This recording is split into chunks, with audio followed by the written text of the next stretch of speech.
In this lecture, we are going to discuss Staphylococcus from all aspects. And at the end of this video, we will also see the different scenario related to the Staphylococcus. So without wasting time, let's get started.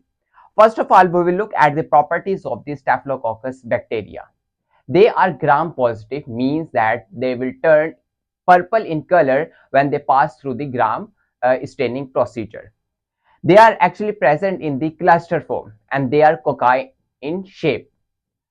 They are non-motiles due to the absence of the flagella. They are non-spore forming, they do not produce any spore, and they are facultative anaerobic. It means that they can survive in both aerobic and the anaerobic conditions. Next, what type of agar media they require for their growth? Three most important agar: blood agar, neutron agar, and the monitor agar. Next, we will see the classification. So we have categorized or we have classified Staphylococcus on the basis of the biochemical test. Staphylococcus aureus produces the coagulase enzyme and ultimately clots the plasma. So that's why Staphylococcus aureus is coagulase positive, while the other species S. Staphylococcus epidermidis and the Staphylococcus saprophyticus, they do not produce the coagulase enzyme. So ultimately, they will not clot the plasma and ultimately they are coagulase negative. Next, S. aureus, Staph aureus forms golden yellow colonies on the blood agar, while the epidermidis and saprophyticus form the white color colonies on the blood agar. Aureus is the beta hemolytic, means they will completely hemolyze the RBCs, while these species epidermidis and saprophyticus will not hemolyze the RBCs in the blood agar. Next, we will further categorize aureus, epidermidis, and the saprophyticus on the basis of the biochemical test. Catalase. All species of the Staphylococcus are catalase positive. It means that all species produce the catalase enzyme. Next is the coagulase. Coagulase will only be produced by the aureus, not the epidermidis and not the saprophyticus. Next, mannitol is only be positive. Mannitol fermentation will only be done by the S. aureus, not by the S. saprophyticus and the S. epidermidis. Novobiocin sensitive. Which bacteria is sensitive to the novobiocin? Only one species, S. aureus, sensitive, epidermidis, sensitive. Only the one species, saprophyticus, is resistant to the novobiocin antibiotic. So this is the general overview of the different types of the Staphylococcus. Next, we will see the clinical manifestations. S. aureus. So before discussing the diseases related to the Staphylococcus aureus, we will see the virulence factor produced by it. Most important is the protein A that actually bind with the antibody, which is the most important component of our immune system. Next, aureus also produce the coagulase enzyme. It also produces the hyaluronidase enzyme and staphylokinase. So these are the three most important enzymes produced by the aureus, and these enzymes help in the virulence in the body. Next is the hemolysin and the leukocidins and enterotoxin that causes the food poisoning. TSST, toxin shock syndrome toxin 1, and the that causes the toxin shock syndrome, and exfoliative toxin that causes the scalded skin syndrome.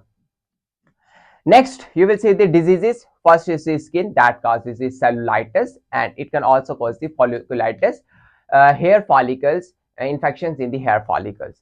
Next is the respiratory, that in case you will see the pneumonia, musculoskeletal osteomyelitis, and the septic arthritis related to it, cardiovascular endocarditis, and the toxin mediated three diseases: food poisoning caused by the enterotoxin. Next is the toxin shock syndrome caused by the toxin shock syndrome toxin 1, and SSS, scalded skin syndrome, caused by another toxin, that is exfoliative toxin. So these are the toxin mediated diseases. Next is this S. epidermidis. This is common in the catheters and the prosthetic devices because this species forms the biofilms on these artificial instruments. Saprophyticus causes the UTI, urinary tract infection. That is the most important thing, specifically in the sexually active female. If we look at the treatment, so aureus has two options: non-MRSA methicillin-resistant Staphylococcus aureus and the MRSA. In non-MRSA, you can see the nafcillin and the cloxacillin, and in the MRSA, you can see the vancomycin. And in we have also seen the resistance against the vancomycin. Next is the epidermidis. In that case, you will see the vancomycin. Saprophyticus, you will see the nitrofurantoin, trimethoprim, sulfamethoxazole. So these are the antibiotics against these bacteria. Next, we will see the different scenario. Scenario 1. A 28-year-old man presents with painful red swollen lump on his thigh.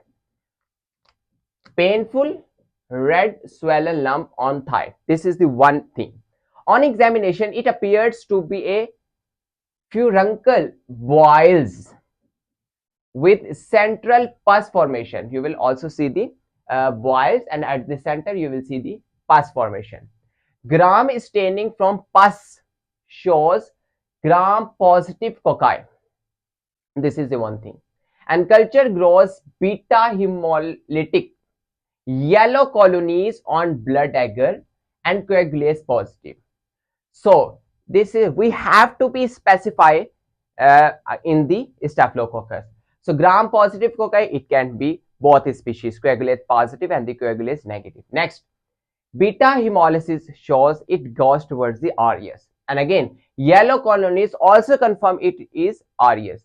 And again, coagulase positive again strengthens the evidence again for the aureus. So that is infection caused by the staphylococcus aureus, as we have discussed all the things related to the aureus. Next scenario is a teenage girl using tampons used by the female during the menstruation cycle. Presents with fever, rash and the low blood pressure. That is the most important features, low blood pressure. Cultures grow coagulase positive as aureus. So what type of disease is it? It is toxic shock syndrome. So these are the features: fever, rash and low blood pressure. And again, coagulase positive S aureus. So that is the important thing. This is the bacteria that causes these, and this is common in the women during the menstruation and those women who use the tampons. Next is the scenario 3. A 22-year-old woman having burning urination. Urine culture shows coagulase negative. It means that we have excluded the aureus. Next, novobiocin resistant. And one more important thing, UTI. It goes towards the UTI, and UTI is caused by what species of the staphylococcus? That will be the Staphylococcus saprophyticus. So that will be the Staphylococcus saprophyticus cause the UTI. So, and that is the only species that is resistant to the novobiocin. So this is all about the staphylococcus. But if you still have any question, you may ask in the comment section. Thank you so much.